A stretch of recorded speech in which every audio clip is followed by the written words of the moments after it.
Look at me. Buenas noches, mi gente. Welcome to WATERMARK Podcast con la Margarita and... It's your boy, Senior Rockmore, with you. You know what? I'm gonna do a few things in my life. In the new year, I was thinking about that, and we'll talk about that.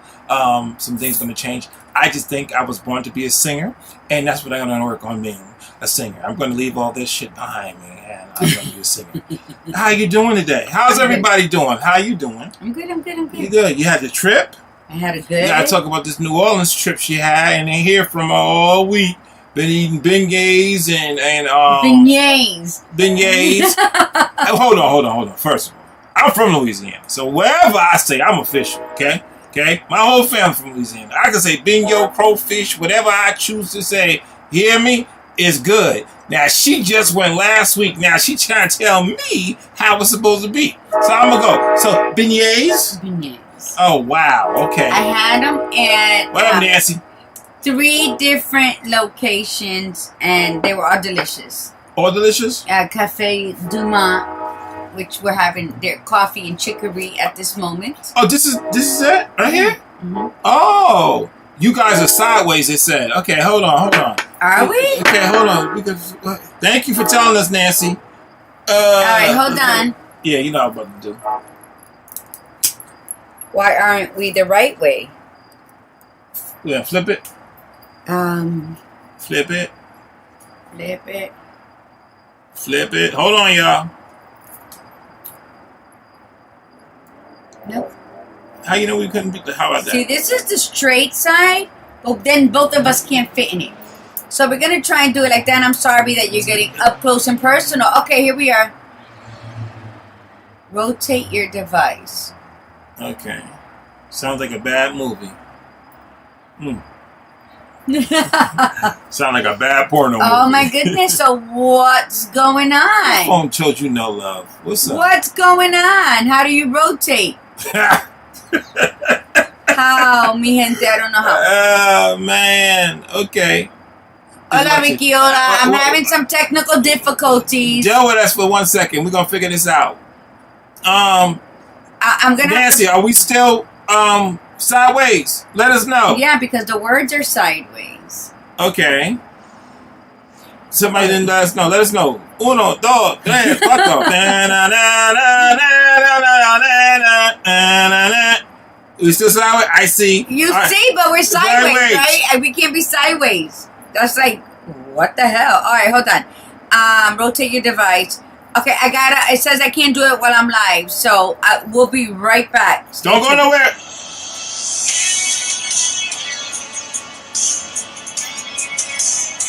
And while those who are watching on here, later on, we're going to cut this. We're going to cut this, or we're going to use this part? We're going to use this part? We're going to use this part and keep talking. Yeah, we're going to use this part to show that... The show must go on.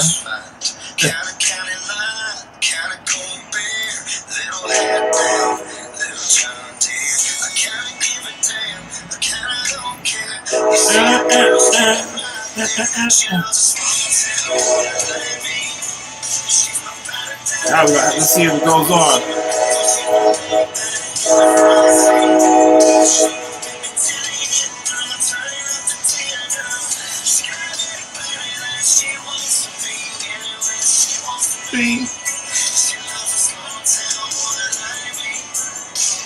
Give it a live. Let's see if they do what we're supposed to do. Here we go. Oh no, I didn't do it. Oops. Leave my phone. Just do slim file. But it's not going to...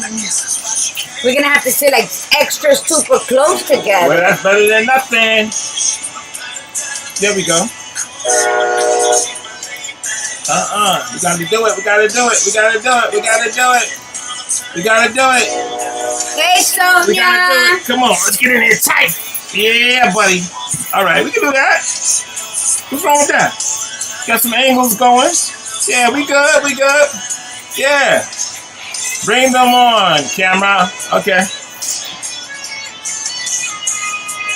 We'll see. Practice with her. Are you trying to get her on? Hola, Vicky. Thanks for coming back, mi gente. Namaste. The love is real. Wow. Thank you. I'm gonna have some coffee. This is from all the way from Louisiana, huh? From New Orleans. Same place. Yeah, but I like New Orleans. Oh, you want to say it like you did something special? Like I was in Mississippi. I was in Alabama. I was in all of that, but I was. Hold on. Wait. How did you say Mississippi again? Mississippi. Oh shit. But I was in New Orleans. She said Mississippi. So yeah. Richard, what up? Sonia, what's going on? Tell me a little bit about the trip. Come on, I'm gonna say you had the beignets. I had the beignets. I had some crawfish beignets. Right. I had some gumbo from there. I took. We were walking down Bourbon Street, and this drag queen runs up to us and says, "Oh my God, let me take a picture. Then he says, "That'll be $5 because I'm trying to get a boob job." So I thought that was a perfect hustle to run up to people, have them take a picture, and then say that's $5 for my boob fund. I went and visited Lafayette Cemetery where the originals was filmed. I went to Oak Alley Plantation an hour away, and it was just the information. You went to a plantation? Went to a plantation, and the history. I've been changed. And the craftsmanship, and what the slaves built, that house that still stands 180 years later. And I would recommend people to go learn about the history of at a slave ship. Because they were more than just slaves. I mean, the craftsmanship that they added to that plantation, the history that is still because of them. Wow. Is profound, and it's beautiful, and for those people that their ancestors were in Louisiana plantations, I would suggest go visit, because you would learn the strength of your ancestors, and you would feel the pride that although they were slaves, they provided such beauty, the craftsmanship, like it didn't stop them from their artistry oozing out of them. Right. So I recommend you go. I didn't really care for Bourbon Street because I don't drink like that. You're not drinking on Bourbon Street. They stopped everybody for showing their boobs. You used to be able to show your boobs on Bourbon Street, so that's the reason why I used to go. But now that you can't show your boobs, there's no reason for me to go. Okay. What's that, Miss Solana? Did I say it right? Nisi, Did I say it right? Yep. Nisi. Solano.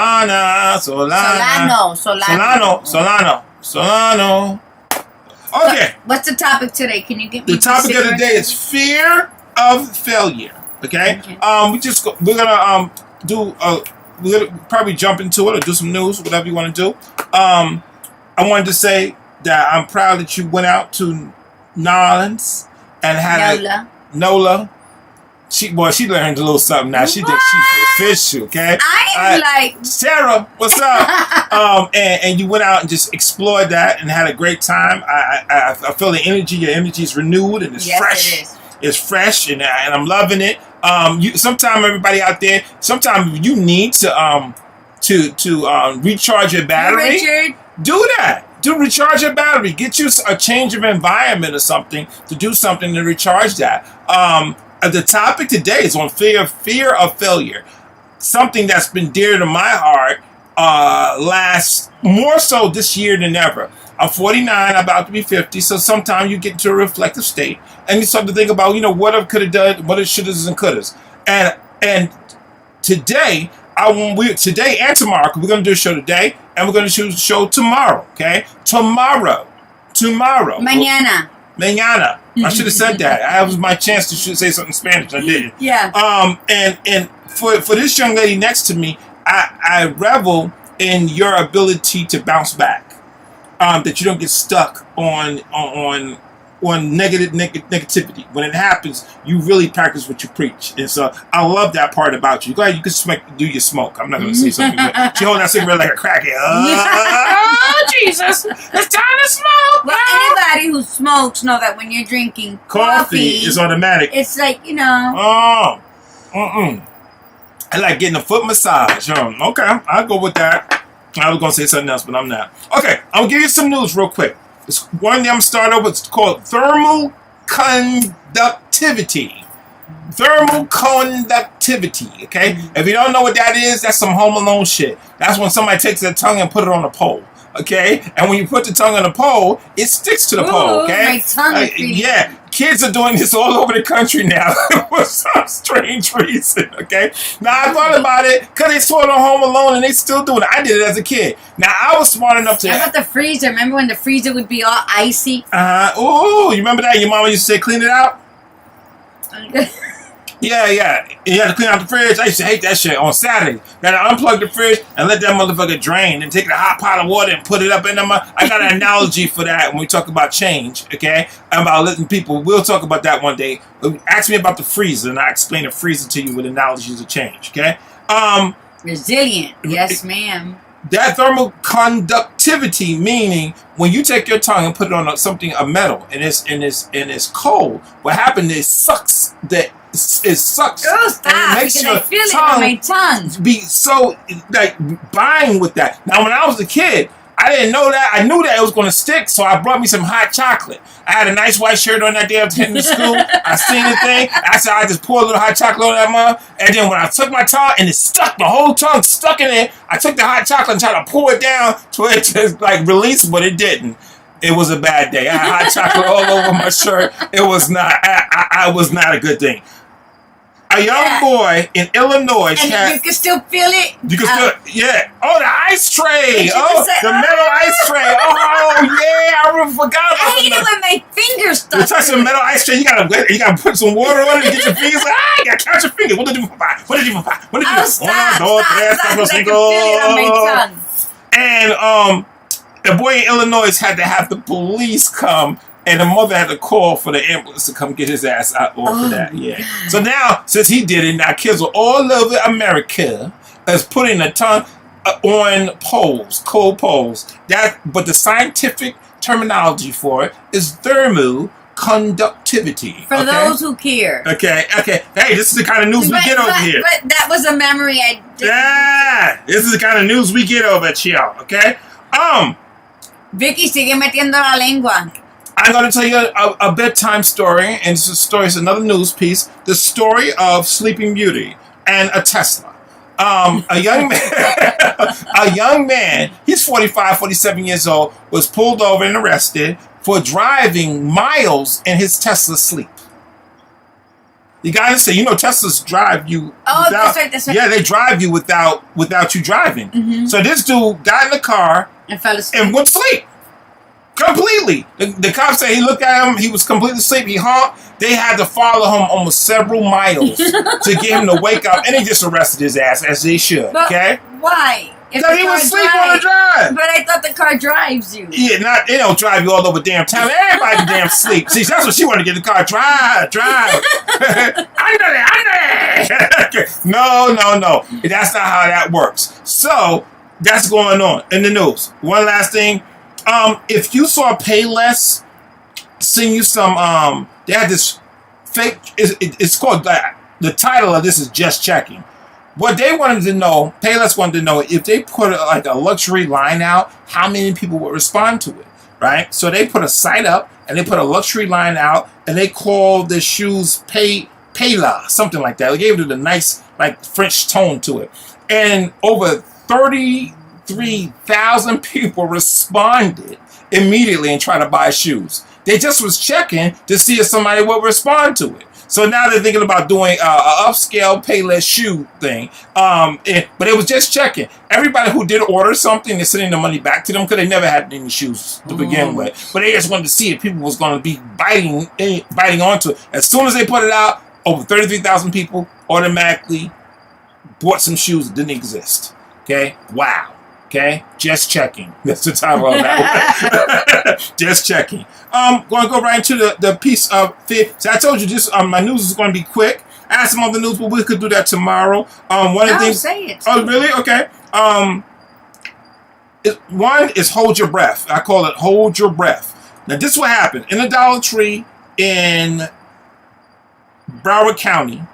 A young lady named Shatet Yvette. I don't know how she says her name. Okay, she's 37 years old on Dana Beach. She was arrested for trying to stab a man, and the reason why she was trying to stab a man because he aggravated her, and she felt disrespected because he was yelling at her for her audible emissions. What you say audible emission would be? Her farting. Okay? She farted so loudly in the Dollar Tree, the man said, if you do it one more time, I'm going to go outside your head. Stop farting. She pulls out a knife and tries to stab the man in the Dollar Tree. Okay? Were they homeless people? No, they wasn't homeless people. And she was arrested. Look it up. Her name is Shatay. You know, I can't remember. Yvette. Okay? In the Dollar Tree. Farting loudly leads to charge of assault with a deadly weapon. Good Lord. God. Okay? Yeah, this is the kind of news stories we got. And last but not least, of the news stories, I want one of these. Meaning, China has figured out a way to change the embryo of the baby to put in just the DNA of what you want in the child. Oh my God. So what people are doing now, they're taking bids and they're going around trying to figure out what they want in a child. They're taking anything out that they don't want and everything they want, they're putting in. So, like what could they possibly not want? Like if the person could have sickle cell, or the person could have any kind of mental health issues, or no, Nisi. Was that you, Marge, who was farting and trying to stab somebody? Yes, it was. It was. Her name was Margarita. Yeah, it was. No. So then what they're doing is they're taking the DNA and they're altering it to give you exactly what you want with the DNA. Oh, now that is too dangerous. It's too much power. That's too dangerous. I know for a fact that's not something good that needs to happen. Now people have the power to alter DNA and get just the product they want for a child. You know, that takes all of the guard piece out of it, and it takes all of the of anything not being perfect. Which will happen. So once that becomes a trend, then you'll be picking what you want from a child, and then. So you're gonna get spiritless children. Well, I didn't know about that. That's a good thought. You know, saying I know they won't be ugly. That's scary. You're right, Vicky. It's scary. Like they are in every corner of the world. They're like trying to eliminate the magic and the blessings of God. Right. Eileen said she saw that on the news. I thought that was wild. I thought that was wild that a person could be willing, and people and people are putting in orders so much. Right now, because everybody wants to eliminate China. Is so wrong. Yeah, China's wrong. But let me tell you, it ain't just China. They had a person, and they're charging him. He is a professor, I think, at Berkeley, and he assisted in doing the research, but never told anybody he was doing it. Now that it's coming out, they're tying it back to him, and they're trying to make him lose his license for going over there helping them develop these embryos. Crazy news. Crazy news. Got paid. Oh, he got paid. China, they probably threw him billions, not probably billions, but he probably got about a good $30-40 million to do that, because that changes the world. That's a game changer right there. Now, one thing he doesn't have is the fear of failure. Segue right into that. Okay, fear of failure is when you just put something on yourself, altering. Yeah, I agree. It's scary. Yeah, it is scary. I'm just going to tell everybody, if you hear something about that, please put your 2 cents in that and say, we don't want that. My son has hydronephrosis. That's water on his kidney. Now, if I had an opportunity to have that not happen to him before he was born, while he was born, or change that he couldn't have anything wrong with him, of course I would. I think anybody who has a child with any kind of deformity or anything like that, of course you would want to be able to change that. But then sometimes something that looks terrible, or something that doesn't look healthy, or something that doesn't look the way you think it should, may be the biggest blessing that ever happened to you. My son having his impairments has been resounding for me and my family. It's tested us to the limit, but it also brought us closer together. So, so we eliminated all obstacles. Would that be sound? No, but then the glamorification of ordering, I think they were between $7,000 to $20,000. When people were ordering those sex dolls, that the flesh of it actually felt like a real person, and you ordered. They glamified that, and people were placing orders. So of course, that's always going to lead to something else. And that was like all over, and they did shows on people who were actually creating them and all that, and so people were ordering them. And I don't know if you ever seen it. I forgot. No, I've seen the segment of people ordering sex dolls, and I thought that was rather interesting. Yeah. But what happens is it kills communication with people. But everybody, I used to always say through the modernization breeds isolation. And the more we become modern, the more we become isolated with all our toys and stuff. And then we stop this human piece. I hate when they took out the guy. Remember back in the days, I'm telling you how old I am. Remember back in the days, the guy used to come pump your gas?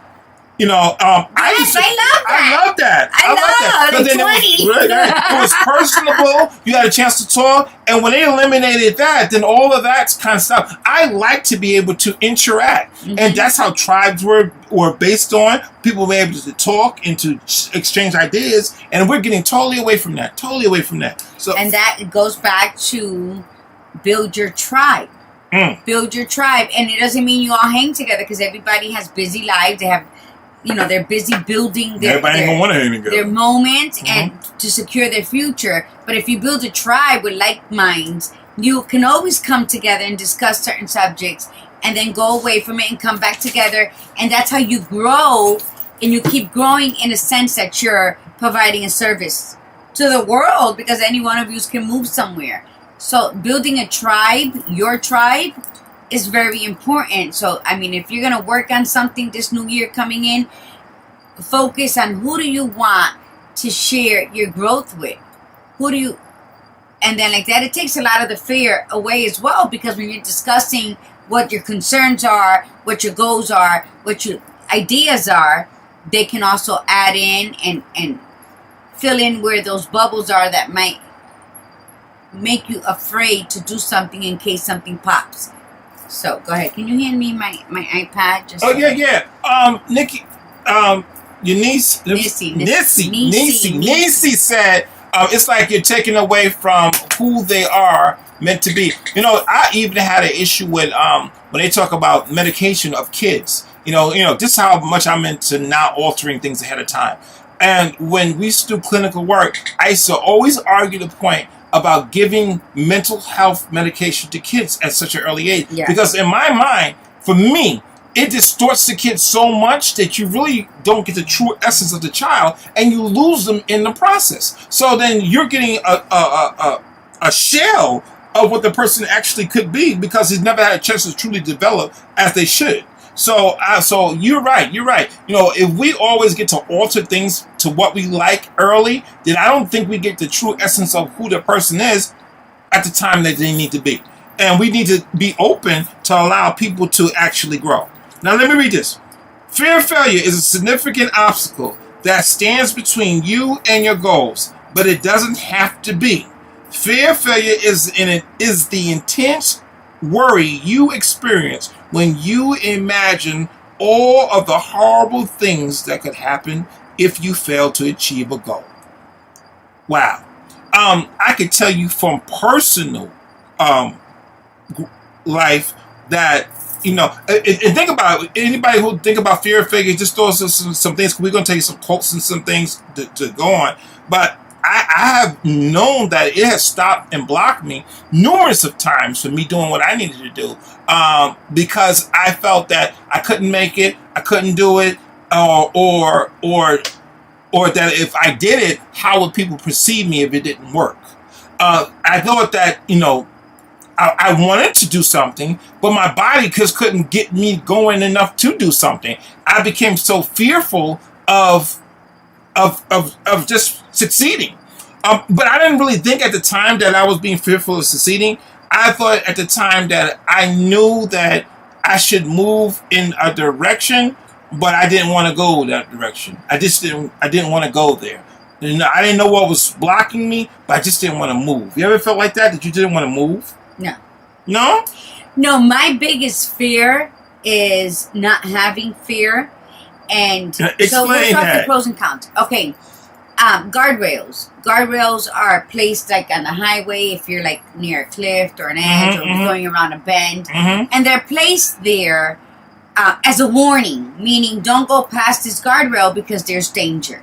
Right. And I believe that individually, we need to secure our guardrails. So fear also serves a purpose of positivity towards you because it keeps you from doing something that you really shouldn't.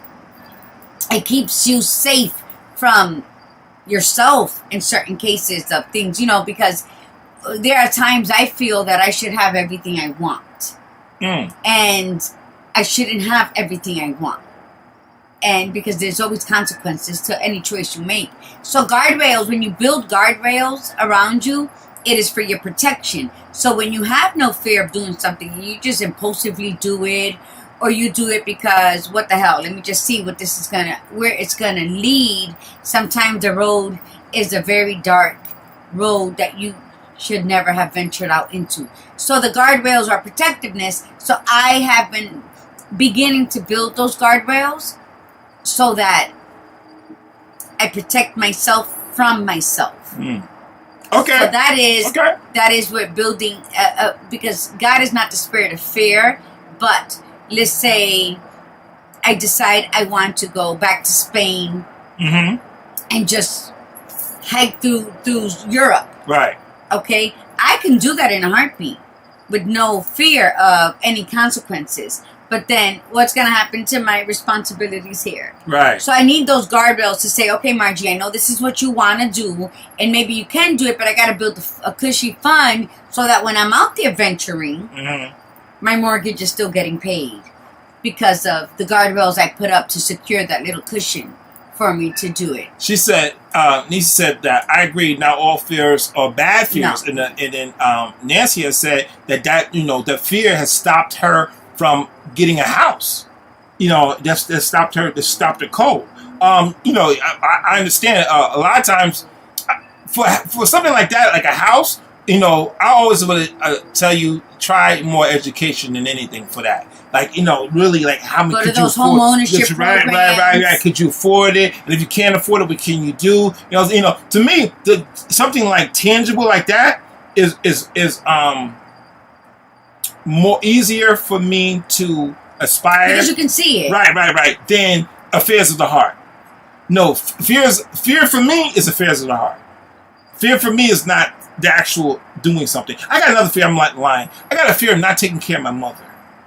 And that's been bothering me this whole year. It's still fears of the heart. You think so? It's a fear. A lot of the fears. Like I was talking the other day when people are afraid of flying.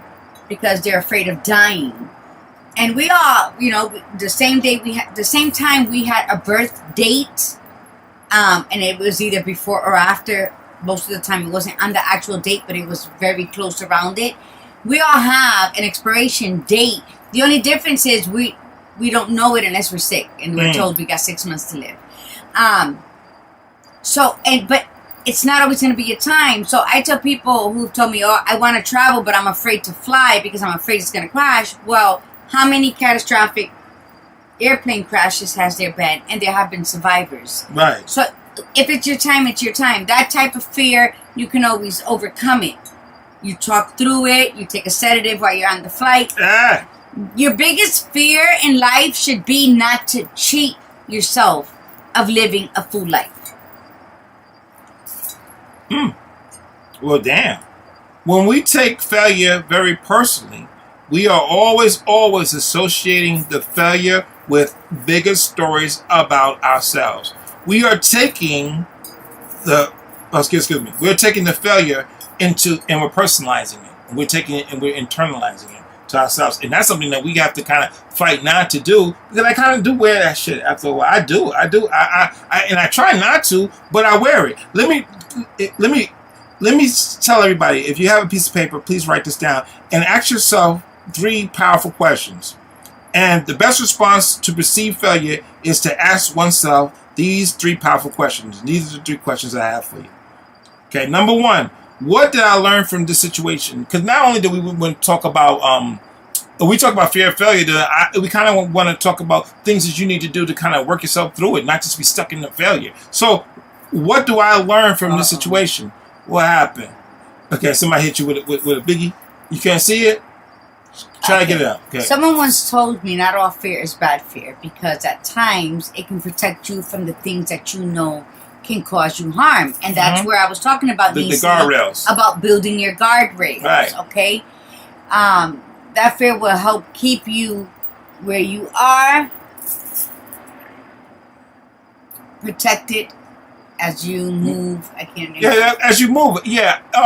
Yeah, you should have some things that protect you. I think one of the things that, for me, boundaries is one thing. We always talk about boundaries, and we talk about setting kind of goals. But then after that, that unknown is a mother. You know, that unknown, how things are going to turn out, and what things is going to happen next, and what's going to happen next. And what I'm telling myself, you know, it's something that I always have to guard against. You know what I'm saying? I got to guard against myself.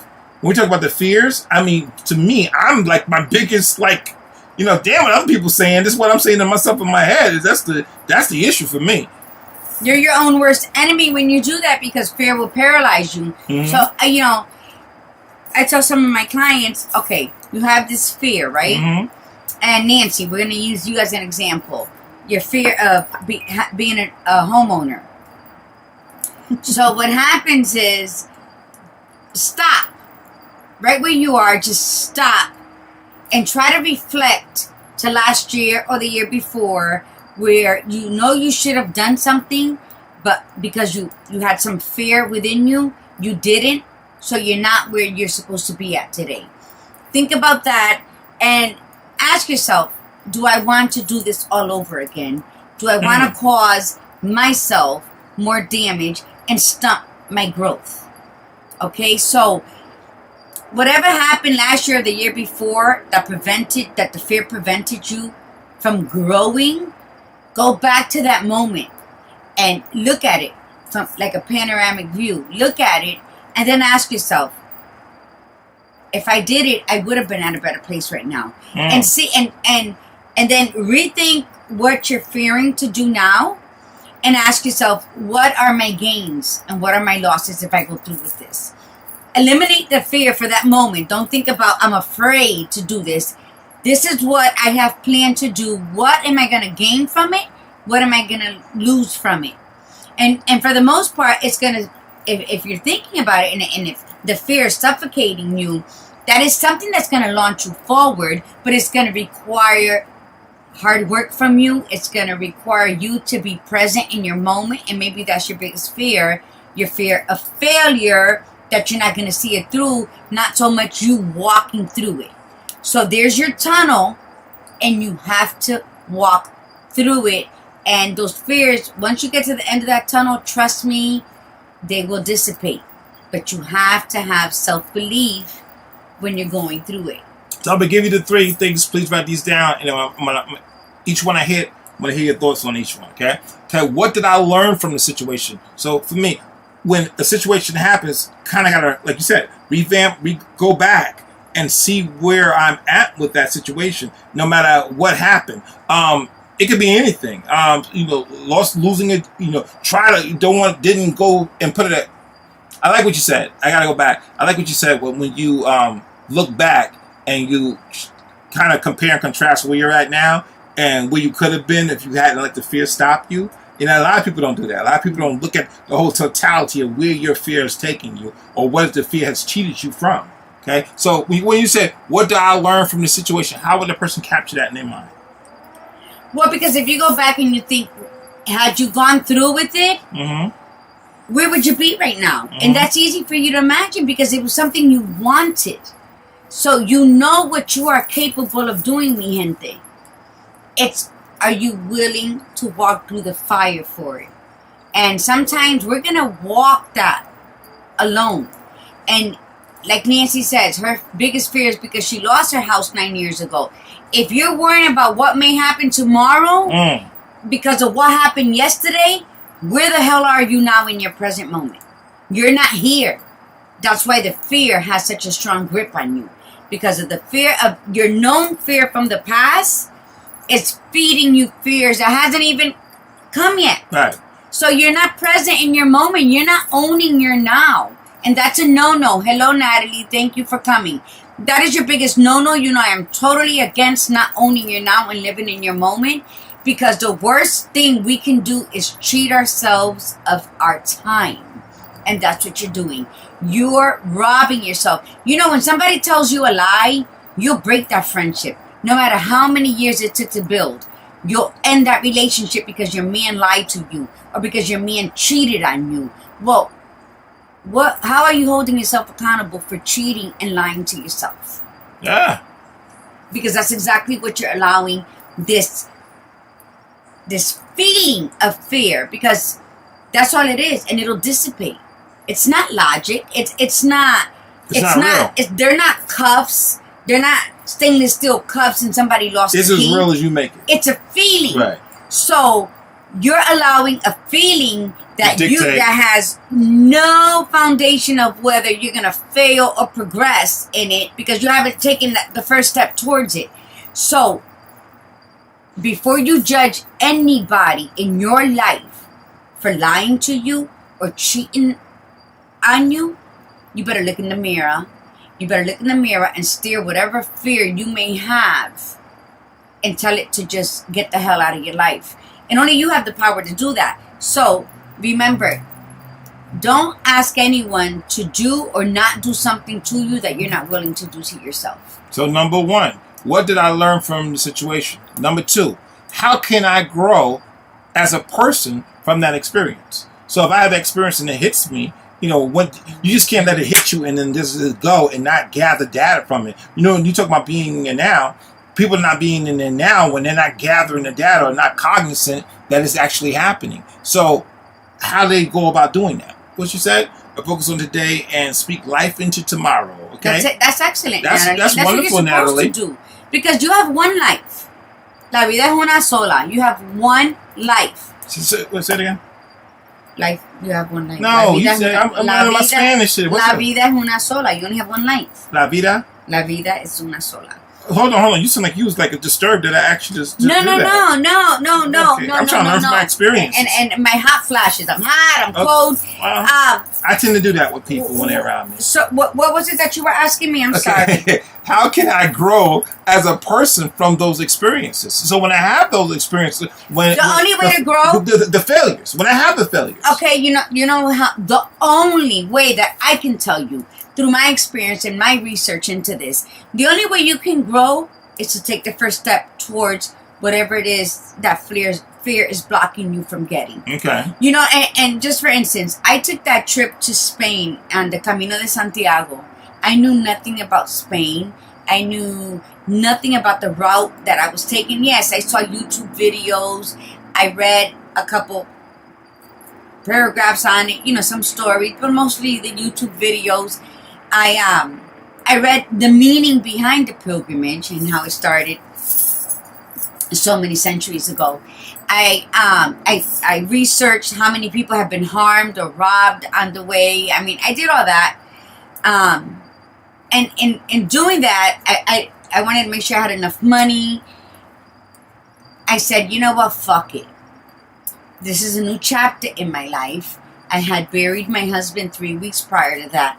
It's a new chapter in my life. I'm going to do it. So I bought my tickets before I told anybody. And of course, my children, everybody's like, no, you can't do it. You don't know what if something happens to you. I did not train. I live in Florida. Everything's flat. I went on the belief that I can do it. And when I went there, not even 2 weeks in, I ended up in the hospital. I put my body through shock. I thought I was going to die. I met amazing people that I am still in contact with. There's one guy that I met. I met two guys. Now the truth comes out. At the airport.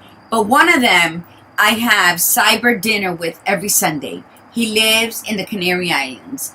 And he'll send me 3 different meals. I pick one. He eats the same thing. We share a glass of wine through Skype. And it is the most amazing thing. Now, had I let fear of all of those things, not knowing, You know, I committed to walk 500 miles across land that I've never seen in my life by myself. So, you know what? And I did it, and I'm not saying that I'm stronger than anybody. What I'm saying is, I believed that regardless of what I was going to go through, that I could do it. And going to Spain, and it has changed me. And that's why I tell you that I am this new version of Margie. So you never know what you're going to get on the other side of that. So you got to grab a hold of fear and kick that bitch, snatch it out of you, and throw it the hell away. Yeah, it's a spirit. And it's a process, so don't think I'm saying it's easy. Stephanie said, "Why I look like I'm asleep?" That's my sexy eyes. You're getting a close version of it because it's that, and I just look sexy as shit. That's why I'm not sleep, smart ass. Okay, I tried to be quiet today and really get into this whole failure, but you started the shit. Okay, but yeah, you hit it right in the head. You know that failure piece. It comes in so many different facets that you really have to train yourself and attack yourself. It's a process, learning how to attack yourself. It doesn't happen easy. For some people, it happens easier than others. But if you haven't been trained, nobody has sit and tell you that you're the greatest and you can do this. And even when some people tell you, sometimes the fear of failure still is so great that it allows you to act like you're in jail amongst with yourself. The third question I have, well, it's not really a question; it's more of a statement. And I want you to write this down. When something happens to you, you're supposed to learn from the situation, gather and be part of the experience. But I also want you to write 3 things down that positively happen. Because what I really want you to do is get a spin on a situation.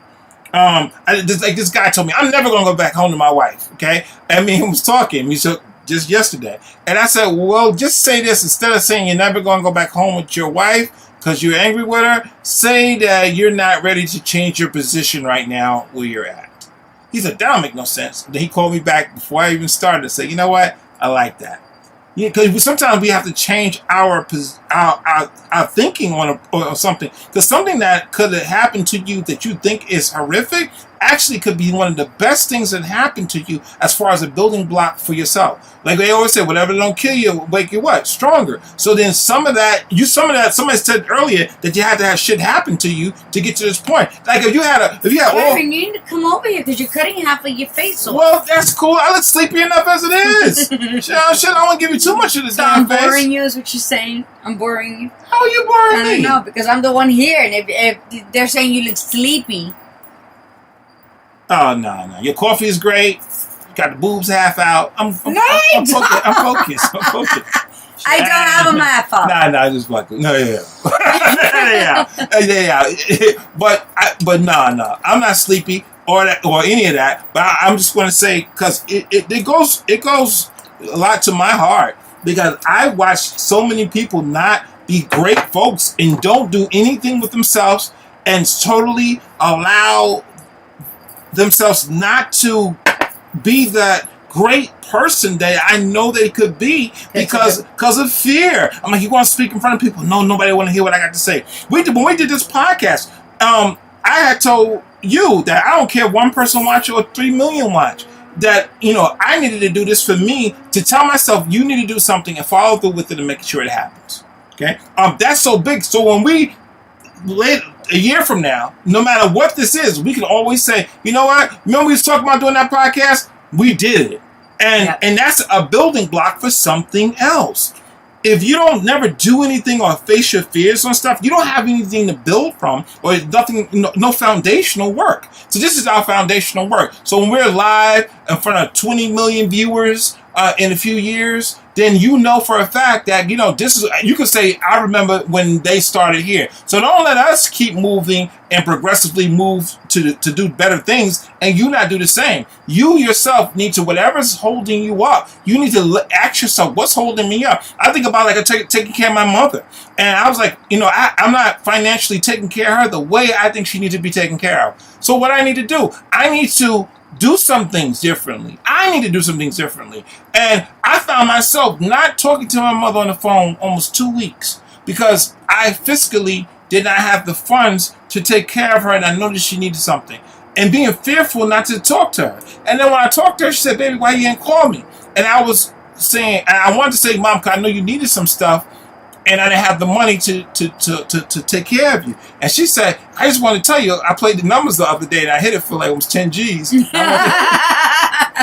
I wanted to know, did you need some money? Oh, no, she didn't hit it, because I know the IRS be listening now. You don't know her last name anyway. So, damn it, man. Sorry, Mom, put you out there. But I did. So a lot of times, I got a fear of something that's not even real. I allowed that fear not to speak to my parents, not to speak to my mother, for me to feel less about myself, and none of that was real. I made all of that up in my head, okay? So I implore you all, whatever's going on with you today, whether it's fear of relationship, whether it's fear of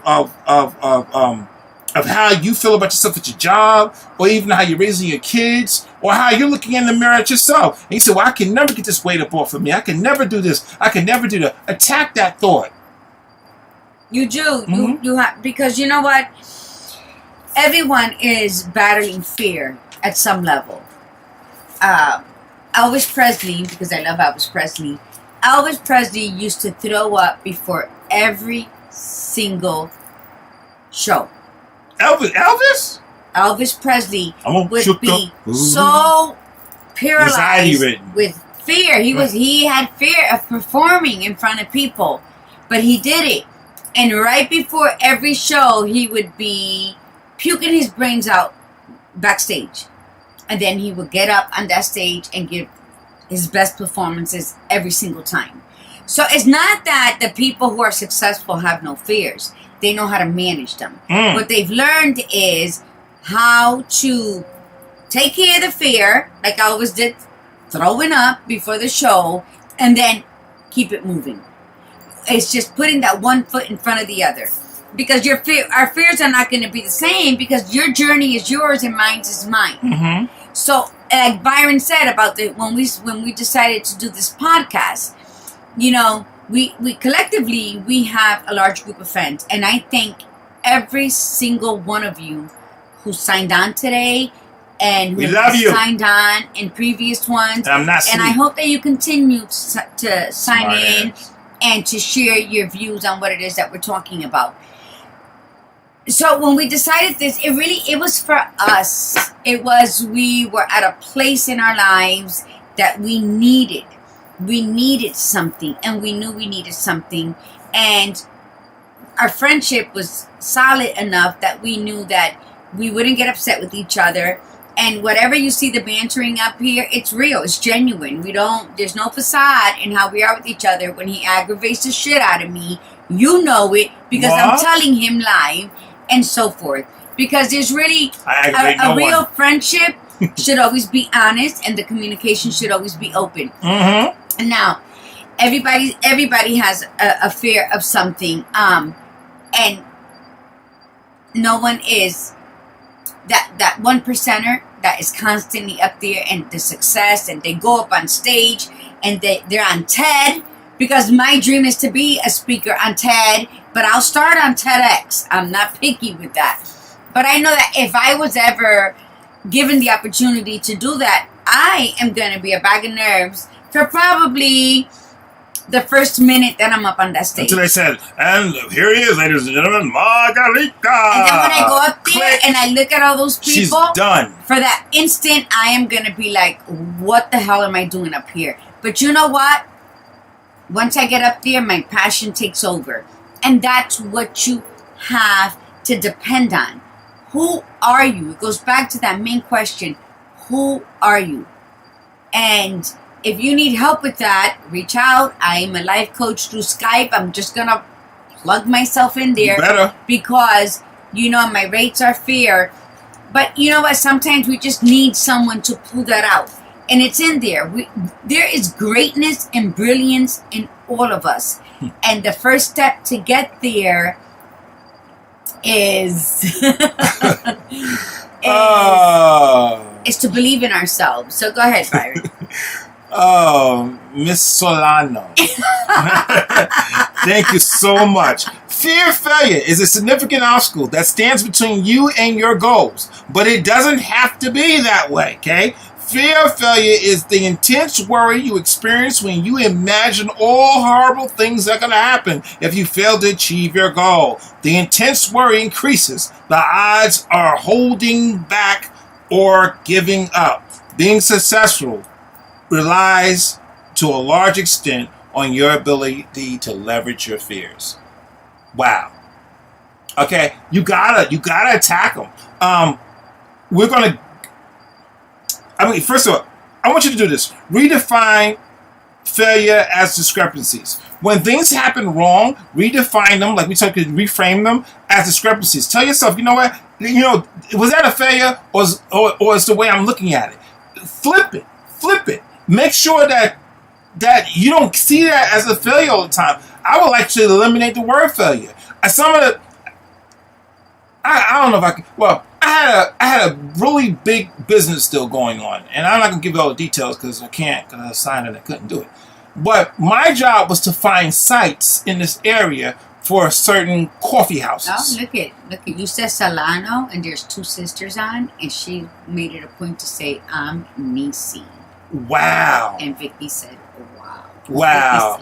Oh wow. Yeah, so you need to get it right. It's two sisters? They don't play, yeah. Really? Yeah. You're cute? They're beautiful. Puerto Rico. Okay. Stop it. You're distracting me. Anyway, well, my job was to find some sites for coffee houses there, right? And once I found the sites, then I was going to get paid a nice lump sum of money to find the coffee house. This is about 15 years ago, okay? So I went and did all the research, talked and negotiated for the coffee houses and everything. And when I looked for my check, they told me that they're not going to use the sites for the coffee houses. Okay. A year later, I see ground getting broke on the same places that I chose for the coffee houses. So I went back to the person and I said, hey, what are you doing? He said, we're going to build coffee houses there. I'm like, how are you going to build a coffee house and not pay me my money that you told me I was going to pay me? And they didn't. And they build these $1 million coffee houses where I told them to build it. Okay? I was boohoo crying, and the man who was working at that place came up to me. He said, damn, man, you lost $1 million deal. I said, yeah. He said, well, not a lot. No, that was almost 20 years ago. Yeah, because I was 20-something. Okay? And he said, not a lot of 20-year-olds can say they lost $1 million. Now, that didn't make me feel good at all, okay? But what it told me, the next time I had a big project coming on, a few things I didn't do. I never gathered data. I never took emails. I never took paperwork. I didn't sign contracts. All that stuff I didn't do because I didn't know any better. Okay, so it wasn't a failure. It's a miscommunication on my part for a lack of knowledge. So next time I had some big deals coming, I never had that problem again. I never got beat in the head like that again because I took that failure and used it as a discrepancy. Mm-hmm. and I build up on that. Did that make any sense? Yeah. Now, I don't want to try to kill by the time with that, but I think it's important that people can take something real and have it. Yeah, when something happens to you, horrendous, and everybody has had something happen. That's true fear, right. Because now going forward, your biggest fear should be not to cover your ass. You damn straight. And that's what happens. So there's two types of fear. There's the false fear, and then there's the true fear. And the true fear is like a survival mechanism, which is meant to protect us, as I mentioned earlier, with the guardrails that we should build to protect ourselves from ourselves. It's like the kind of fear an animal experiences when a predator is stalking it. That's true fear. And then you have the false fear, where we unconsciously take on the fears of our parents, often by the age of 6. Which then, as you grow older, Nancy Green, you start developing these fears that you never felt before, but they're like a mirrored image of your parents. It's from what you learned at that young age. So you got to ask yourself, whose fear is it? So it's 9 o'clock. You tend to inherit fear like a virus that gets passed from generation to generation, which we call the generational curse, right? We actually take fears from our parents by the age of 6 when their programs get downloaded into our subconscious minds without our consent, because we may be eating and enjoying our corn and our parents are talking about fears in front of us, but like a sponge, we're absorbing all of that subconsciously, so we don't even know what the hell they're talking about, but it's like a seed. Right. They're planting. So you're either growing weeds or you're blooming beautiful orchids. So that's your decision. Right on that one. So this is big. I love that. That when you're talking with your kids or around your kids, I always say this: kids are listening. Man, they listen. No matter if they're playing, watching, or they're listening. Or playing video. And when you're saying negative, unhealthy things, I can always remember my mother never saying anything racial. I can always remember that. I can remember that because when people say, well, she didn't know. Never.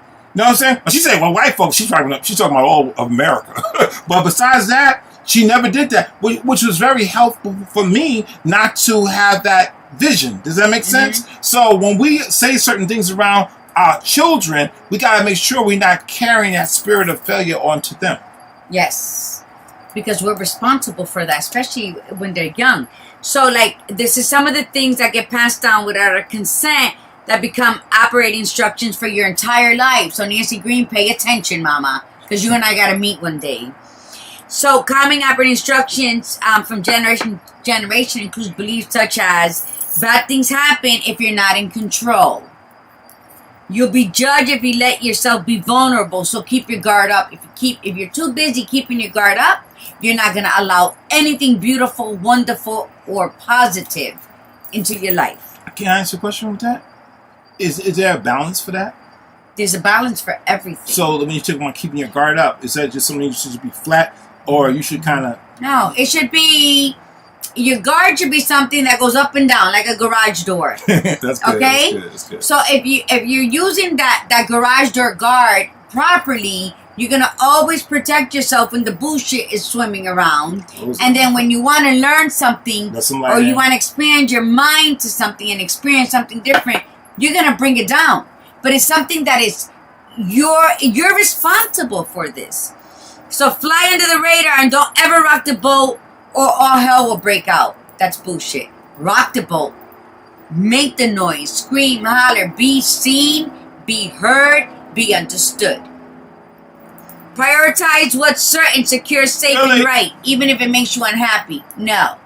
If it's making you unhappy, don't do that. Life is too short. If it's making you unhappy and it's not going to make you happy in the future, then don't even do it. But hey, try to distinguish between that. You have to work your ass off in order to survive. No. You don't have to work hard all the time. Work smart. It's in us. We all have hidden talents. Viciola with her beautiful cakes, which I haven't tasted yet, but they're beautiful. And so it's a business. It's, people trust you. You let that fear of what if they don't like the way my cake tastes? What if they don't like the way it looks? You conquered that part. Okay. Life doesn't work if it's pleasurable. Are you kidding me? Who told you that? That's part of the false fear. Oh, that's false fear. Self-sacrifice is good. Self-care is selfish. So all of these, I'm not going to continue down the list because they're going to be redundant. What it is identify, like I said, go back to what you didn't do last year because of fear. And make the list of the pros and cons which you would have benefited or lost from that if you would have moved forward with it. Especially if you're stuck with something now because fear is gripping you. Go back and say, you know what, I could have done that or I should have done that. And then remove those fucking words from your vocabulary. You shouldn't live with woulda, coulda, shoulda.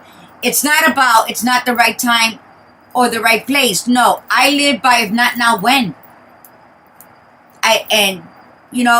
Eric, slowly dying every day for 5 years, taught me that there's no time to wait for a perfect time. There is no perfect time. Death is going to come when it comes, in the middle of your wedding, the middle of you giving birth, in the middle of you sitting on the toilet. Enjoy the moments that you have with that. Well, 1 second. I had a guy tell me today. He said, man, he was sick. He said, man, Nisi, don't be twisting my words either. She tells her sister, look. What's that? You hear that, Vicky? I have to do everything that makes me happy. Wow. And I started this in the beginning saying that we should be fearful of ourselves and our decisions, and that's why we have to build that guardway. That's how we started it. You just heard what you wanted to hear. Yeah, selective hearing. You heard what you wanted to hear. We didn't say nothing like that. But he told me, he said, man, I'm so sick, I can't stand being sick. And I'm like, well, he said, I look like I might die, soon. And I said, well, think about it like this. Maybe you're such a nut that God has set it up that you have more time to get right before you go. He said, why would I do that? I said, wow. I said, maybe it's time for you to refocus your thoughts, and maybe you should work on being a good person, getting your spirit right, and God knew that you wasn't going to do it any other way besides going this route. Than him dropping you to your knees. Right. I said, because he could have just let you just die, and then you would be busting hell wide open. But now you have an opportunity to get yourself right. So I don't know if he took it, but that was a conversation I had with the young man yesterday. So, and that's where we're at. Now, tomorrow, we're going to finish up on this. We're going to my God. Yeah. It's been an hour already? It's been an hour. Mm-hmm. Let me tell you, no fear. Let Nisi be Nisi. Nisi, you are brilliant being Nisi. Just protect Nisi. Because no one's going to protect you like you protect you. So I want to do anything and everything I want to do, but I also got to know that if I do what I know I shouldn't do, just because I want to do it, the consequences are going to be worse than had I not done it. The Bible said, what I know I shouldn't do, I do the most, and something like that. So we kind of like to get into it. We like to do what we want to do sometimes. That may not be the healthiest thing for us. Nisi, yeah. She feel it? You feel it? Yeah. Tomorrow we're going to do the 30 powerful quotes on this whole piece of fear of trying to overcome fear. So we're gonna give you 30 powerful quotes, and we'll probably we can probably get, by the time we get to talk, it'll be 5. So get your piece of paper ready, and then we're gonna talk about the 30 powerful things to try to overcome your fear and what we're gonna do to push you out there. Remember, our job is to try to give you some tools to work from. What you said? She said yes, and no, I can't read what yes, you had. Had you not done it, you might regret it. But listen, mi gente, I'm going to plug in. Go to goddesssavvy.blog. It's GODDESSSAVY, one word, goddesssavvy.blog. It's my blog. I tell stories about overcoming fear, about getting through. It's mostly about getting through whatever it is you got to get through. See me there. It's under Magically Orgasmic. Look it up. Google me. You should see it. Google Magically Orgasmic and you're going to find the blog. If you want any assistance in the transformational change and the spiritual and creative healing part, reach out to me with the life coaching. If you have any specific topic you want us to discuss in Byron's voice, please email us, send us a text, put it up on here. We're here for each other. This is our tribe. So let's do this together. Namaste, mi gente. Buenas noches. Thank you for coming. Love yourself. Be kind to yourself. And figure your fucking self out. And everybody in our tribe, send me $20 because it's Christmas time. Love y'all. 7:30. We will see y'all. Mañana. Hasta luego. Good night, y'all. Good night. God bless. Everybody be safe.